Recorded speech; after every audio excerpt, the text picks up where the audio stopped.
Gaslight movie की शुरुआत होती है एक पानी में डूबी हुई डेड बॉडी से। ये डेड बॉडी एक लड़की की डेड बॉडी है। यहाँ सीन शिफ्ट होता है और हम देखते हैं एक लड़की का बर्थडे। ये लड़की एक प्रिंसेस है जिसका नाम मिशा है। यहाँ उसके मॉम, डैड और बाकी के और लोग भी हैं जो उसके बर्थडे को सेलिब्रेट कर रहे होते हैं। वैसे ये बर्थडे एक वीडियो कैसेट पे चल रहा होता है, इसलिए कहानी वापस प्रेजेंट में आती है जहाँ हम देखते हैं मिशा को जो कि 15 साल बाद अपने घर वापस आ रही है। मिशा को स्टेशन से लेने के लिए उसका नौकर पदम आता है जो कि बचपन से उसका देखभाल किया करता था। यहाँ वो अपने घर पहुँचती है तो उसका स्वागत रुक्मणी नाम की एक औरत करती है। रुक्मणी मिशा के डैड यानी महाराजा रतन की दूसरी वाइफ है और वहाँ वो महल में काम किया करती थी, जिसके बाद उसके पिता उसके अफेयर में फंस गए, जिसकी वजह से मिशा भी उनसे नाराज़ होकर दूर रहने लगी और अब 15 साल बाद वो वापस अपने घर आई है। फिर भी वो रुक्मणी को देखकर बिल्कुल भी खुश नहीं है। यहाँ मिशा अपने डैड को दाता कहती थी। वो रुक्मणी से पूछती है कि उसके दाता यानी उसके डैड कहाँ, तो रुक्मणी उसे बताती है कि वो सॉल्ट फार्म गए हैं। वहाँ पे मजदूर कुछ स्ट्राइक कर रहे थे, इस वजह से वो 3-4 दिन में वापस लौट आएंगे। लेकिन मिशा को उसकी बातों का विश्वास नहीं होता। वो कहती है कि दाता ने मुझे खुद चिट्ठी लिखकर बुलाया और अब वो खुद यहाँ से गायब है। मिशा अपने पैरों से अपाहिज है, इसलिए वो व्हील चेयर का इस्तेमाल करती है। यहाँ रुक्मणी उसे लिफ्ट से उसके रूम तक पहुँचाती है। यहाँ वो अपने रूम में अपनी बचपन की एक ड्राइंग बुक देखती है, जिसमें कुछ ड्राइंग देखकर तो वो खुश होती है, लेकिन कुछ अजीबोगरीब ड्राइंग जिसमें घर में आग लग रही है, एक अजीब सा आदमी है, ये सारी ड्राइंग देखकर वो डर जाती है। ऐसा लगता है कि उसे बचपन की कोई भी चीज़ याद नहीं है। इसके बाद रुक्मणी मिशा को उसके डैड की कुछ कैसेट की कलेक्शन दिखाती हैं, जिसमें उसके बचपन की सारी यादें रहती हैं। एक रात जब वो अपने रूम में कुछ सोच रही होती है, तभी अचानक से उसके डोर पे एक नॉक होता है। उसे वो इग्नोर करती है। वो नॉक 2-3 बार होता है। वो दरवाज़ा खोलती है लेकिन बाहर कोई भी नहीं होता है। वो इसे इग्नोर करके दरवाज़ा वापस लॉक कर देती है। तभी अचानक से फिर से नॉक की आवाज़ आती है, जिसे सुनकर वो डर जाती है। इस बार वो दरवाज़ा खोलती है तो देखती है कि उसके डैड की मैजिशियन वाली रिबन्स जो कि आपस में बंधी हुई हैं और एक डायरेक्शन उसे बता रही हैं। वो उसे फॉलो करते हुए एक रूम की तरफ जाती है जो कि कॉरिडोर का रूम होता है। कॉरिडोर के आखिरी वाले छोर पे एक आदमी खड़ा रहता है जो कि एक मैजिशियन का सूट, हैट और हाथ में लैंप लेके खड़ा है। ये देखकर वो पहले डर जाती है, लेकिन वो फिर अपने डैड को पुकारने लगती है, क्योंकि बचपन में उसके डैड इसी तरह मैजिशियन बनकर उसे मैजिक दिखाया करते थे। वो मैजिशियन उसकी बात का कोई जवाब दिए बगैर ही लैंप लेके आगे बढ़ने लगता है। यहाँ मिशा उसके पीछा करने लगती है और पीछा करते करते एक स्टोर रूम में पहुंचती है। स्टोर रूम में एक प्लास्टिक के पर्दे के पीछे एक आदमी दिखाई देता है, वही मैजिशियन वाला सूट और हैट पहन के। वो डरते डरते उस पर्दे को हटाती है तो देखती है कि एक डम्मी खड़ा है। यहाँ मिशा की नज़र दूसरी तरफ जाती है तो वो देखती है कि उसके डैड यानी वो मैजिशियन सीढ़ियों से उतरते हुए दूसरी तरफ जाता है। यहाँ उसके पीछे वो डमी खड़ा रहता है। डमी के सर पे एक गुब्बारा बंधा होता है जो अचानक से फूट जाता है, जिससे डर कर मिशा सीढ़ियों से नीचे गिर जाती है। अब यहाँ उसकी आँख खुलती है और उसके सामने डॉक्टर और बाकी के घर वाले होते हैं। यहाँ मिशा उन्हें बताती है कि उसने दादा को देखा, लेकिन उसकी बात पे कोई विश्वास नहीं करता। यहाँ डॉक्टर भी बोलते हैं कि अगर वो यहाँ आते हैं तो हमें ज़रूर पता होता। नेक्स्ट मॉर्निंग मिशा सर्वेंट से पूछती है अपने दादा के बारे में, ताकि वो अगर कुछ जानती होगी तो वो उसे बताएगी। लेकिन यहाँ सर्वेंट उसे बोलती है मिस्टर कपिल रतन जी का सारा काम देखते थे, तो वो ज़रूर जानते होंगे। कपिल रतन जी के लिए काम किया करता था, क्योंकि रतन ने बचपन से ही कपिल को अडॉप्ट किया था और उसका पालन पोषण कर रहे थे, इसलिए वो उनकी बहुत इज्जत करता है। कुछ देर बाद रुक्मणी मिशा का मन बहलाने के लिए उसे स्किट शूटिंग के लिए लेके जाती है, जहाँ पे उसकी मुलाकात उसके दूर के कजन आरजे यानी राणा से होती है। और वहीं पे एंट्री होती है एसपी अशोक तंवर की, जिसका राणा के साथ बिल्कुल नहीं बनता, इसलिए लोग हंसी मजाक में ही एक दूसरे का मजाक उड़ाते रहते हैं। इधर स्किट शूटिंग में महाराज रतन की तरफ से कपिल राणा को टक्कर देगा। कपिल राणा से जीतने लगता है, जिसे देखकर राणा को काफ़ी चिढ़ाती है। वो उसकी स्किट शूटिंग गन में कंकड़ भर देता है, जिसकी वजह से वो बुलेट्स बैकफायर करती है और उसके हाथ पर चोट लग जाती है। कपिल अपने हाथ पर पट्टी बांध रहा होता है, तभी वहाँ पर मिशा जाती है। मिशा उससे अपने फादर के बारे में पूछती है तो वो बोलता है कि उसे भी कुछ खास पता नहीं है। एक रात फिर से मिशा को पियानो बजाने की आवाज़ सुनाई देती है। पियानो उसके डैड बजाया करते थे। वो उसे फॉलो करती है तो देखती है वो पियानो अब बंद हो चुका है। वो उसे बजाने जाती है, तभी अचानक से घर की लाइट्स ऑफ हो जाती हैं। वो इससे डर जाती है और जाके देखती है तो एक रूम में उसकी डैड की कुछ वीडियो जो भी प्रोजेक्टर पे अपने आप चल रही हैं। यहाँ वो अपने डैड को फिर से इमोशनली याद करने लगती है और उसके डैड उस प्रोजेक्टर वीडियो में उसे हाथ पकड़ने के लिए बोलते हैं। वो उसी इमोशन में हाथ आगे बढ़ाती है, तभी अचानक से प्रोजेक्टर का पर्दा फटता है और कोई सच में हाथ उसका पकड़ लेता है, जिसे देखकर वो डर के तेज़ी से चिल्लाने लगती है, जिसके बाद घर के सारे लोग उठ जाते हैं। यहाँ पुलिस भी आती है और छानबीन करती है, लेकिन पूरे घर में कोई नहीं होता है और जो प्रोजेक्टर फटा था और वो भी अब बिल्कुल सही है। इसी वजह से एक बार फिर से मीशा के ऊपर कोई भी यकीन नहीं करता। उधर रुक्मणी मीशा अच्छा फील करे इसलिए उसे मंदिर लेके जाती है। यहाँ मंदिर में मीशा की एक ऐसी औरत से मुलाकात होती है जो कि थोड़ी तांत्रिक जैसी लगती है। वो आंखों से देख नहीं सकती है और वो मीशा को पकड़ के बोलती है कि तुम्हारे पिता तुम्हें कब से बुला रहे हैं, वो तुमसे बात करना चाहते हैं। ये सब सुनकर मीशा फिर से इमोशनल हो जाती है। वो ये बात कपिल को बताती है और कपिल को बोलती है कि वो उस औरत से मिलना चाहती है। यहाँ कपिल उसे चुपके से उस महल में ले आता है ताकि रुक्मणी को इसके बारे में पता ना लगे। यहाँ वो तांत्रिक औरत सारे रिचुअल्स पूरे करने के बाद उसके डैड से कनेक्ट कर लेती है, लेकिन तभी वहाँ पे रुक्मणी आ जाती है, जिसे देखकर वो डर जाती है और वो अपनी आवाज़ बदलकर एक मर्द की आवाज़ में मीशा को बोलती है कि वो वहाँ से भाग जाए, जितनी जल्दी हो दूर चली जाए।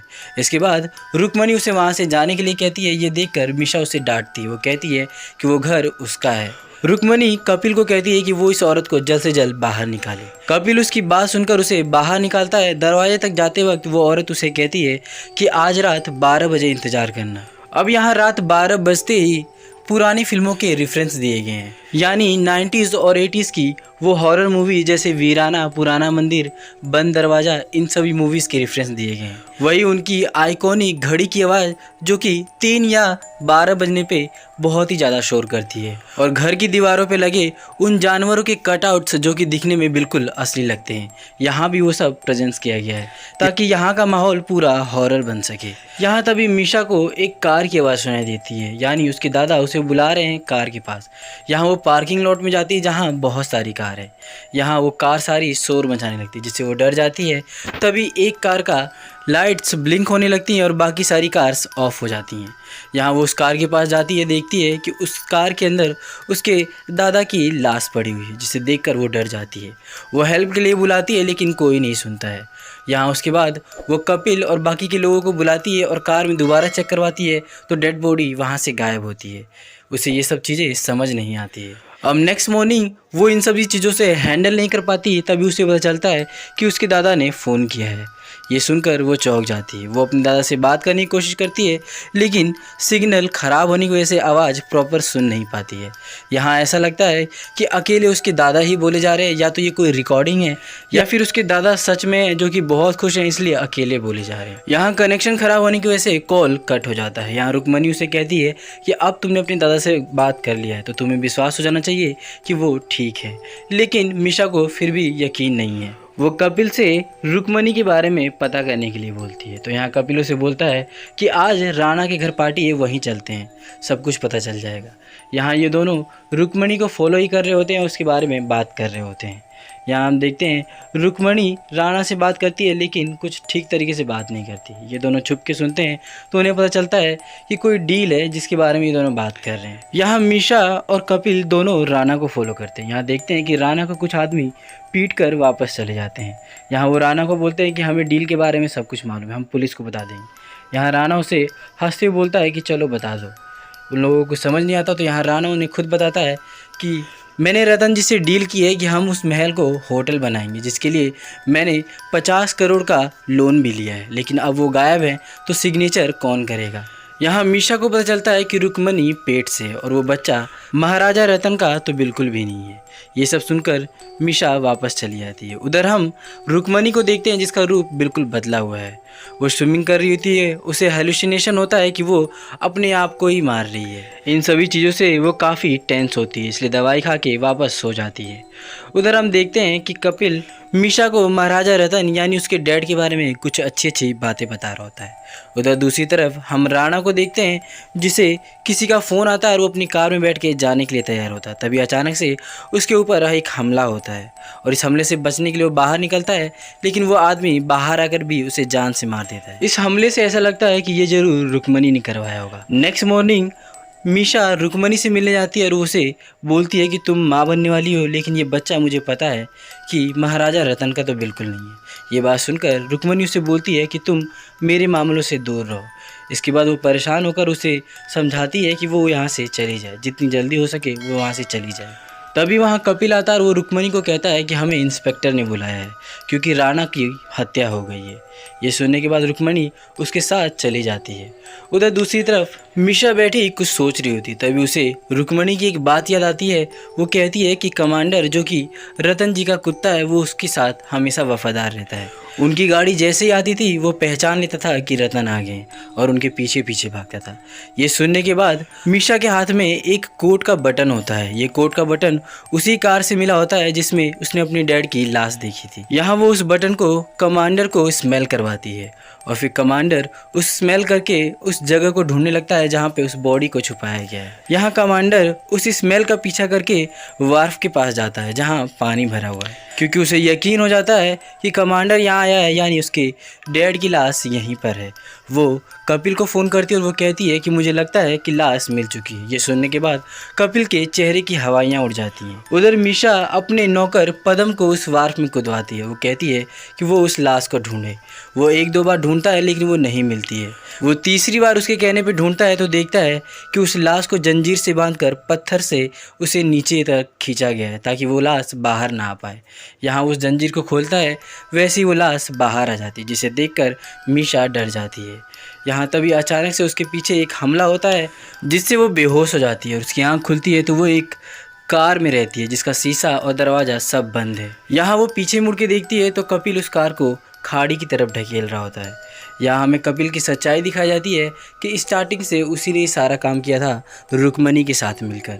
उसी ने वो चिट्ठी लिखी थी ताकि मीशा यहाँ पर आ जाए और उस तांत्रिक को भी उसी ने हायर किया था ताकि वो मीशा को उल्टा सीधा झूठ बोल के उसे कंफ्यूज करे, ताकि लोगों को लगे कि मीशा मेंटली अनस्टेबल हो गई है और जिससे सारा पैलेस और वो सारी जायदाद वो सब रुक्मणी का हो जाए। यहाँ कपिल उस कार को नदी में ढकेलने के बाद रुक्मणी को कॉल करता है कि काम हो गया है। उधर रुक्मणी भी थोड़ी डरी होती है क्योंकि उसे समझ नहीं हो रहा है कि ये सब क्या चल रहा है। उधर कार में पानी भरने की वजह से वो कोशिश करती है कि वो उस कार से बाहर निकल जाए। उस कार में दो लोग होते हैं, एक मीशा और दूसरा उसका नौकर पदम। यहाँ मीशा कोशिश करती है कि वो शीशा तोड़कर बाहर आ जाए, लेकिन तब तक कार डूब चुकी होती है। इधर कहानी में हम फ्लैशबैक में जाते हैं कि कपिल ने ऐसा क्यों किया। यहाँ हम देखते हैं कि कपिल का अफेयर रुक्मणी से चल रहा था और एक दिन उसे और रुक्मणी को मेकआउट करते वक्त राजा रतन ने देख लिया था, जिसके बाद कपिल और राजा रतन की फाइट होती है जिसमें वो राजा रतन को जान से मार देता है। इधर रुक्मणी काफ़ी डरी होती है क्योंकि उसने ऐसा काम किया है जिसकी वजह से उसे बार बार पछतावा हो रहा है, जिसकी वजह से उसे राजा की हेलुसिनेशन हो रहा है कि वो उसके आसपास ही है। इस वजह से वो काफ़ी घबराई होती है। यहाँ कपिल उसे फ़ोन करता है कि वो उस जगह पे है जहाँ पे वो कार डूबी हुई है। यहाँ कार तो निकल गई लेकिन उसके अंदर मीशा नहीं है, सिर्फ एक ही लाश मिली है। ये सुन के रुक्मणी डर जाती है। तभी रुक्मणी के घर की अचानक से लाइट चली जाती है। यहाँ उसे बाहर कोई दिखाई देता है तो वो बाहर जाती है देखने के लिए कि कौन है। वहाँ वो उनकी फैमिली का वो डॉक्टर होता है। यहाँ रुक्मणी उसे बताती है मीशा की लाश नहीं मिली है। ये सुनने के बाद वो डॉक्टर उसे जवाब देता है कि मरा हुआ इंसान दोबारा नहीं मर सकता। रुक्मणी को ये बात समझ नहीं आती है तो डॉक्टर उसे बताता है कि मैं अभी मुंबई से होके आ रहा हूँ और मुझे पता चला है कि 2 हफ्ते पहले ही मीशा की मृत्यु हो चुकी है और मैं उसे खुद देख के आ रहा हूँ। अब ये सुनने के बाद रुक्मणी को समझ में नहीं आता है कि जो उनके साथ मीशा बन के रह रही है वो कौन है। तभी अचानक से उसे मीशा दिखाई देती है। वो दोनों उसे फॉलो करते हैं तो देखते हैं कि मीशा वहाँ चेयर पे बैठी हुई और वो खड़ी होती है। वो देखकर चौंक जाते हैं क्योंकि उन्होंने जब देखा था तो मीशा अपने पैरों से अपाहिज थी और वो व्हील चेयर पे चला करती थी। अब यहाँ मीशा खड़ी होती है और उसे बताती है कि वो मीशा नहीं बल्कि फातिमा है। अब हमें यहाँ एक फिर से फ्लैशबैक में दिखाया जाता है कि फातिमा एक अनाथ लड़की थी जिसका पालन पोषण राजा रतन ने किया था और उसे यहाँ मीशा बन के आने के लिए किसी और ने नहीं बल्कि उसी फैमिली डॉक्टर ने उसे बोला था।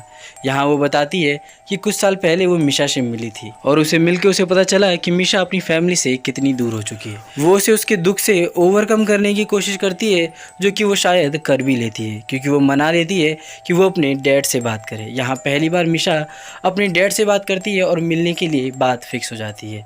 यहाँ वो अपने डैड का इंतज़ार कर रही होती है लेकिन किसी कारणवश वो नहीं आ पाते हैं। इतने कॉल करने के बावजूद वो कॉल भी नहीं उठाते, जिससे मीशा को लगता है कि उसके डैड ने फिर से उसको धोखा दिया। इस वजह से वो गुस्से में ब्रिज से कूदकर खुद का आत्महत्या कर लेती है। ये सारी बातें सुनकर रुक्मणी को पछतावा होने लगता है।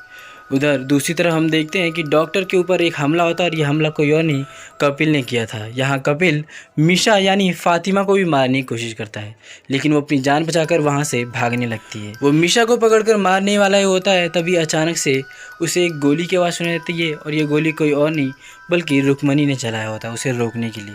यहाँ रुक्मणी उसे समझाती है कि वो उसे ना मारे, लेकिन वो नहीं मानता है और उन दोनों के आपसी मुठभेड़ में रुक्मणी को गोली लग जाती है। ये देखकर कपिल और गुस्सा हो जाता है और वो फातिमा का पीछा करने लगता है। यहाँ वो फातिमा के पीछे पीछे उस कार वाले पार्क में पहुंच जाता है, जहाँ फातिमा अपने हाथ में वो बंदूक लिए खड़ी रहती है। वो उसे समझाती है कि वो उसके पास ना है वरना वो गोली चला देगी। यहाँ कपिल फातिमा को एक कहानी सुनाता है। वो कहता है कि एक 20 साल का लड़का गलती से एक राजा की कोट पहन लेता है, जिससे राजा इतना क्रोधित हो जाता है कि वो उसे रास्ते में नंगा कर देता है।